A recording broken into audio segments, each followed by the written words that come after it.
Bienvenue à toutes dans cette nouvelle vidéo. Aujourd'hui, on va parler course à pied et périnée. C'est la raison pour laquelle je vous retrouve sur une piste d'athlétisme.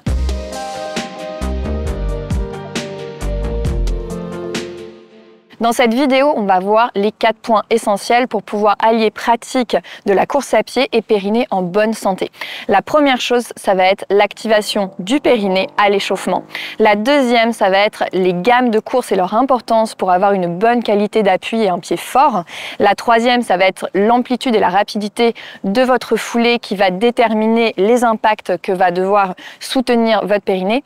Et enfin, le renforcement musculaire spécifique à la coureuse pour pouvoir limiter au maximum les impacts sur le périnée et donc pouvoir courir en gardant un périnée en bonne santé. Alors c'est parti, on va commencer par les échauffements et avant de s'échauffer, l'activation du périnée qui va être importante dès le début de la séance. L'intérêt de faire quelques exercices de contracter et relâcher du périnée dès l'échauffement, ça va permettre de pouvoir réveiller votre muscle et qu'il soit beaucoup plus réactif pendant la pratique de la course à pied et donc de mieux assurer son rôle de soutien quand les impacts vont arriver. Donc pour ce faire, il suffit de se mettre en autograndissement, on écarte les pieds de la largeur des hanches et on travaille sur la posture, donc on cherche vraiment à s'auto-grandir. Et là, on va visualiser les 4 insertions du périnée, donc celle au niveau des ischions, les petits os que vous avez en dessous des fesses, à l'avant au niveau du pubis et à l'arrière au niveau de l'anus. Et sur l'expiration, on va venir rapprocher les 4 insertions et remonter tout doucement vers le nombril. À l'inspiration, on relâche. Et à l'expiration, on rapproche les insertions. Expirez par la bouche et remontez vers le nombril. On inspire, on relâche. Et on expire, on rapproche les 4 insertions et on remonte vers le nombril en plaquant le bas du ventre. Très bien. Ça, vous pouvez le faire à peu près 5 fois dès votre échauffement. Et ensuite, vous pouvez faire une dizaine de contractions rapides. Donc c'est exactement la même chose, sauf qu'on va le faire de façon très rapide, sans coordonné à la respiration. Donc, je contracte, je relâche, je contracte, je relâche. Toujours les 4 insertions du périnée qu'on essaye vraiment de bien ressentir et n'oubliez pas de relâcher entre chaque contraction. Et là, on en fait une dizaine de contractés, relâchés en dynamique.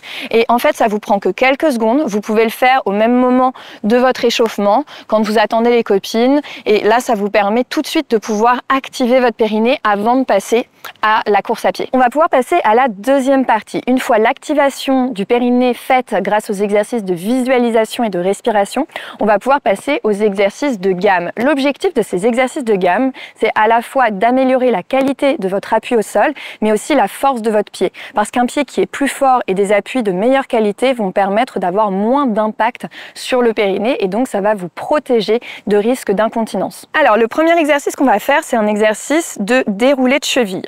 Attaque talon, puis montée sur pointe. Donc on commence avec le talon, pointe de pied vers le haut, et on déroule jusqu'à la pointe de pied en gardant les jambes bien tendues. On relâche les épaules, on cherche l'autograndissement et on peut, si on le souhaite, rajouter les bras en opposition bras-jambes. L'objectif ici, c'est vraiment d'avoir un bon déroulé de la cheville et de renforcer aussi les muscles des mollets. Et donc, ça, c'est le premier exercice de gamme que vous pouvez faire sur une distance de 20 à 50 mètres. Le deuxième exercice qu'on va faire, c'est des talons-fesses. Donc, sur pointe de pied, et l'appui pointe de pied est très important. On essaye vraiment de ne pas poser le talon en bougeant les bras, en gardant les hanches bien hautes. On engage le transverse grâce à l'autograndissement, sans serrer les abdominaux, mais juste on se grandit. Et là, hop, on va bouger, donc en restant dynamique, on peut accélérer la cadence pour mettre un peu plus de rythme ou au contraire ralentir, mais toujours en gardant bien l'autograndissement et le mouvement des bras. Le troisième exercice qu'on va faire, c'est un exercice de jambes tendues. Donc là, des petites amplitudes et des petits bondissements. Parce que l'objectif justement, c'est que le périnée puisse s'adapter à un petit peu d'impact et d'augmenter progressivement l'impact qu'on va lui proposer. Donc un pied après l'autre, pointe de pied vers l'avant, on bouge les bras et on ne cherche pas à aller très haut ou très loin. On cherche surtout à sentir que le pied est fort. Au niveau du pied, on va vraiment chercher ce mouvement de griffer d'avant en arrière sans que le talon se pose pour être très dynamique. L'objectif, c'est vraiment d'utiliser la partie avant du pied avec ce mouvement-là pour être dynamique. Et ce qu'on cherche, c'est à avoir le pied qui ne s'écrase pas au sol en tapant la pointe vers l'avant, mais plutôt un pied qui rebondit au sol grâce à une action d'avant vers l'arrière. L'exercice suivant que je vais vous présenter, ce sont des pas chassés. On va avoir la jambe avant qui part vers l'avant et on ramène la jambe arrière vers la jambe avant. Comme pour l'exercice précédent, on essaye de rester sur la plante de pied, donc de ne pas poser les talons par terre. Et donc on va faire des petits mouvements où un pied chasse l'autre. On n'essaye pas de partir en bondissement, on ne veut pas chercher à monter trop haut ou aller trop loin puisqu'on est toujours dans la maîtrise des bondissements. Et vous pouvez en faire sur une vingtaine de mètres d'un côté, puis ensuite changer de direction, partir dans l'autre côté. Et donc toujours en cherchant à avoir des appuis légers au sol, de faire le moins de bruit possible pour vraiment avoir une bonne qualité et un pied fort qui ne s'écrase pas et le talon qui ne touche pas le sol. Gamme suivante, je vous propose de faire un exercice de course en arrière, donc ce qui va vous permettre à la fois de travailler votre proprioception puisque vous n'avez pas de repère visuel, donc c'est très intéressant, et aussi de travailler la qualité des appuis puisqu'on est dans une utilisation opposée à quand on court vers l'avant évidemment. Donc on va chercher à monter le talon vers la fesse, puis envoyer la jambe vers l'arrière, en alternant droite-gauche, les épaules légèrement penchées vers l'avant, mais pas en fermant les épaules, vraiment en gardant le dos bien droit, toujours l'autograndissement. Et donc le talon qui monte, puis la jambe qui se lève derrière. On peut s'aider des bras, et donc on cherche ici à ouvrir la jambe tendue derrière, et ça va vous permettre d'améliorer la qualité, encore une fois, de vos appuis. Un exercice hyper intéressant. En plus, ça fait un bon échauffement pour les ischio-jambiers, ce qui pour les coureuses est très important. On va terminer par l'exercice des montées de genoux qui, si vous avez déjà un périnée qui est un petit peu faible, peut être un exercice à ne pas réaliser dans un premier temps pour ne pas créer d'incontinence. Évidemment, quand on reprend la course à pied ou quand on fait cet exercice de gamme, on ne veut pas créer de fuite. Donc n'importe quel exercice qui crée des fuites doit être à retirer de la routine et travailler le périnée en isolé jusqu'à ce que vous puissiez faire ces exercices sans avoir de fuite. Donc les montées de genoux, attention, pas si vous avez des fuites à l'effort. Pour les montées de genoux, on va chercher à avoir un pied qui est fort. Donc pour avoir un pied fort, on veut que la pointe de pied soit légèrement remontée vers le haut. On appelle ça un pied armé en athlétisme. Donc on remonte la pointe de pied légèrement vers le haut, on remonte le genou à hauteur de la hanche, tout en gardant toujours l'autograndissement. Puis ensuite, on va faire un cycle avant pour venir poser le pied en griffé, comme je vous ai montré tout à l'heure, en dessous du bassin. Et donc, on va répéter ce mouvement des deux côtés. On va commencer par des petites montées de genoux avec le pied armé. Donc, on s'aide des bras. Et ensuite, petit à petit, on peut ouvrir un peu plus, monter un peu plus et rajouter un peu de vitesse. Une fois que vous avez fait ce travail de visualisation préparatoire pour activer le périnée à l'échauffement, puis que vous avez travaillé vos gammes comme ce que je viens de vous montrer, on va pouvoir passer à la troisième partie essentielle qui est l'amplitude de votre foulée. Plus vous allez avoir une foulée bondissante et plus vous allez avoir une foulée ample, plus vous créez d'impact et donc vous avez davantage de risques d'incontinence à l'effort. Donc ce qui va être important quand vous êtes sur une reprise ou que vous avez un périnée qui est un petit peu faible en attendant que votre périnée retrouve plus de fonctionnalité et de tonicité, eh bien je vous invite à faire un travail de changement de votre foulée.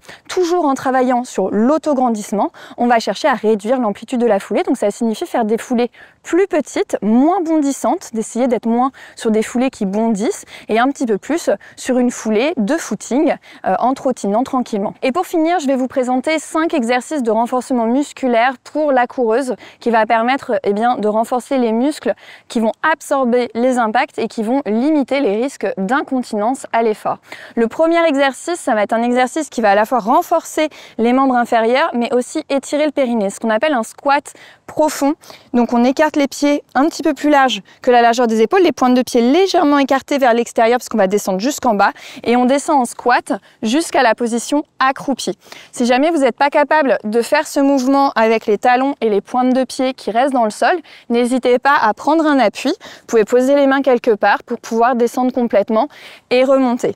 Donc ça renforce à la fois les muscles des jambes, mais quand vous êtes en position de squat profond comme ici, ça étire aussi les muscles du périnée. Donc c'est un exercice 2 en 1 qui est intéressant du coup pour avoir un périnée plus fonctionnel. Le deuxième exercice, c'est un exercice de fente avant. Donc on va poser le pied à l'avant, on fléchit le genou à l'arrière du sol et on avance, hop, un pied après l'autre, Là, l'idée, c'est de garder le dos bien droit, l'autograndissement et d'essayer, dans le contrôle, de descendre, à la fois pour avoir une fente la plus stable possible et bien muscler tous les muscles du bas du corps. Le troisième exercice, on va être sur un gainage dynamique. On va venir se mettre en appui sur les mains en dessous des épaules, puis on tend une jambe, puis l'autre.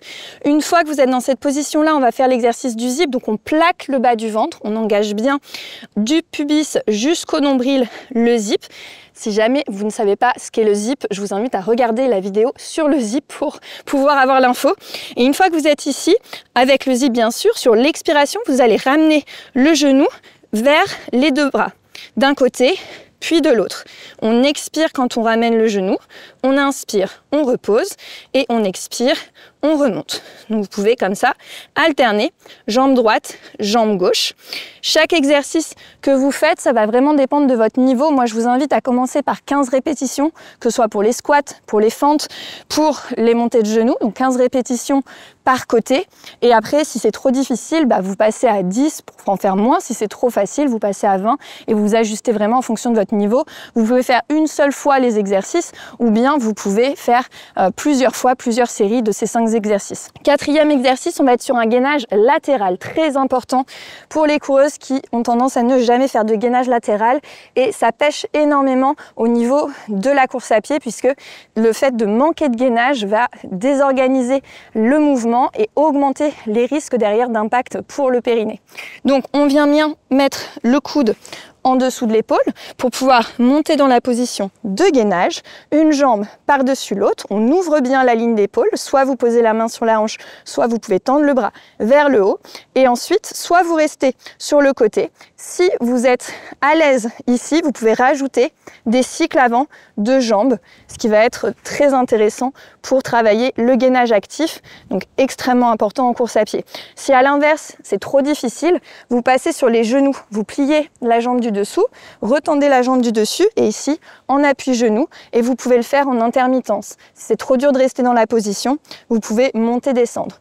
Donc je vous invite pour les gainages latéraux, soit vous faites une dizaine de répétitions, si vous arrivez à rester en haut, de faire au moins 1 minute, soit en statique, soit en actif.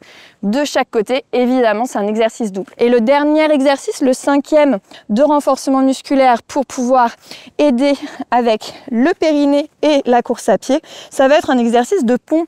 On vient se mettre sur le dos, on attrape la tête, on étire bien la nuque et là on va venir tendre les deux jambes, poser un pied en face du genou, l'autre pied en face du premier, on écarte les pieds de la largeur des hanches, on ancre bien les pieds dans le sol et sur l'expiration, on active les fessiers, les ischio-jambiers, les mollets pour pouvoir soulever les fesses. Et là, vous pouvez rester en statique ici ou alors en dynamique, on inspire, on descend et on expire, on remonte. On inspire, on descend et on expire, on remonte. Vous pouvez le faire avec les bras au sol ou bien avec les bras au-dessus des épaules. Et si vous le souhaitez aussi, vous pouvez rajouter du dynamique en ramenant un genou puis l'autre en essayant de ne pas bouger la hauteur du bassin en alternance, hop, droite-gauche, ce qui permet là encore une fois d'être sur du dynamique, ce qui sera encore plus productif par rapport à la course à pied. Quand vous reposez, vous pouvez passer par le côté pour vous rasseoir.